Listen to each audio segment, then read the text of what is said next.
part 2 of this series, we continue to gather evidence to build the cases for the greatest basketball players of all time. The criteria we use will continue to be the same. Production will be the key piece, measuring a player's peak performance. Next will be dominance. This will show how a player stacked up against others in their era. Impact will be the third piece of the puzzle. This will highlight how their arrival impacted their team's ability to win. And finally is winning. While we know winning is the ultimate goal, we understand the player's team as well as the teams they play impact this. Before we get started, I understand that LeBron James is not a popular choice. Whether that is from the things he says, how he did free agency, overreactions to the decision, or whatever it is. But this is not a popularity contest, and the job is to present all relevant facts without any bias. So with that, let's look at his production.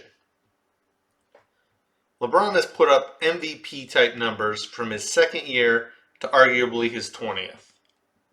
He has scored over 30 points per game 3 times.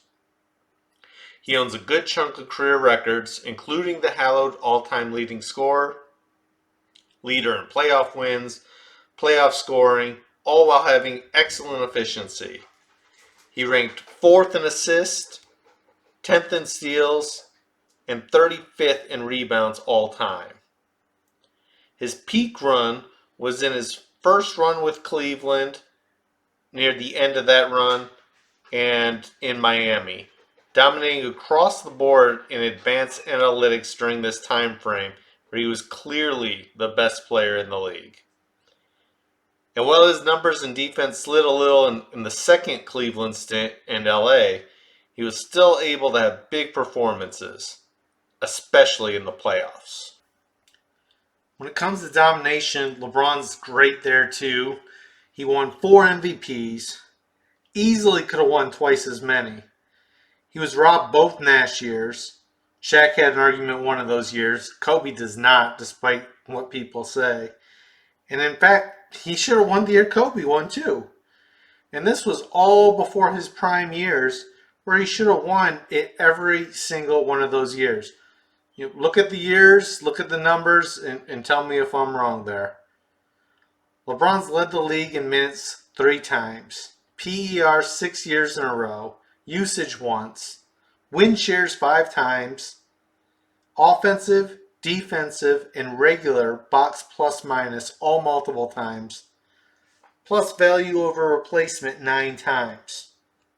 LeBron also has 1 scoring title and 1 assist title. He was probably the best player in the league by his second year, but probably not recognized as such until his 3rd or 4th year in the league. He carried that crown for over a decade, probably closer to 15 years, until I'd say probably around the 2018-2019 season when Giannis took the crown. Now, if we move to impact, somehow LeBron's impact is overlooked. This guy's high school games were on ESPN. He was in the news. People were talking about him as a lottery pick from his junior year in high school. The Cavs more than doubled their win total his first year there. And they continue to get better despite a lack of help. This guy made journeymen like Mo Williams all-stars. He had magical moments, like his 4th quarter run against the Pistons. And just look at that Cleveland roster that won 60-plus games back-to-back years. What he did in that first run with Cleveland, that may never be duplicated. And the proof's in the pudding, because when he left, that team fell off that cliff from those 60-plus wins to 19 wins the very next year. And barely any changes beyond that. He would continue to have big playoff moments against guys like Paul Pierce, and later some of the most awesome series that anybody's had against the Golden State Warriors. He had over a decade run where every team he was on was a contender, no matter the roster or who got hurt. Now, when we shift to winning, some people look at this as a weak spot for LeBron. But he does have 4 titles, including a superhuman performance to beat one of the best super teams ever. And even in some of the years they didn't win, he was clearly the best player, so far so that people even talked about voting him finals MVP on the losing squad. He did go to the finals 10 different times on some very different teams. If he had some more help in Cleveland the first run, or, maybe wasn't facing some of the super teams like Boston, San Antonio, or Golden State, that title count could be much higher, but it isn't. LeBron does have 360 win seasons and 10 seasons of at least 50 wins. He also has a career winning percentage of 65%. If we move into the case against LeBron, there's some damaging things here as well.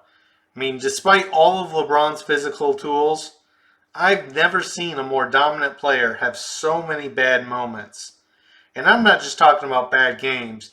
I'm talking about giving up, not playing defense, just things you would not expect from an all-time great. And, the first thing I know everyone's going to go to is how he disappeared in that Miami series against an underrated Mavs team. But to me, even more concerning, people barely talk about him giving up on Cleveland teams his first go-round during playoff series. I mean, when you look at things like mental toughness, this is definitely a red flag when it comes to this guy getting frustrated and giving up. But, and no matter what the numbers say, there's probably at least a dozen guys I'd rather give the ball to in crunch time than LeBron. He's had some great takeover moments. Great, some of the best ever. But not nearly as consistent as guys like Mike. And his numbers are consistently among the best. But don't blow everyone out of the water like guys like Wilt. He also had 3 losing seasons, even though they were over 500 in games he played in one of them. These are all examples of LeBron not living up to potential. And I think that's part of the reason why he gets a bad shake in a lot of people's opinion. To wrap up, LeBron has had some of the best finals performances ever. And even though he has 6 losses in the finals, no one's ever going to convince me that is worse than not getting to the finals. If you consider LeBron's size, strength, skill, the era in which he competed and the athletes he played against, and the consistency he had for so many years at the top of the game, I can understand a case for calling LeBron the greatest of all time. He scored much more efficiently than Jordan, and technically edges Wilt if you count effective field goal percentage, with LeBron's career at current point being at 542 and Wilt's being at 540. But as always, to put things in context, the league's average over the course of Wilt's career was 432, where he was leading the league in field goal percentage yearly, and they didn't have a 3-point line to boost DFG. And that same number was 500 over the course of LeBron's era. So, again, even though he technically edges Wilt there, Wilt's numbers is definitely more impressive. With my criteria focusing mainly on performance and dominance, I honestly can't see LeBron any higher than 3.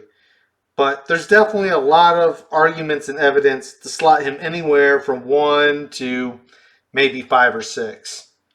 Anyhow, that's my thoughts. If I missed something, please point it out in the comments. Like, subscribe, and let me know where I went wrong on this one. Thanks, guys.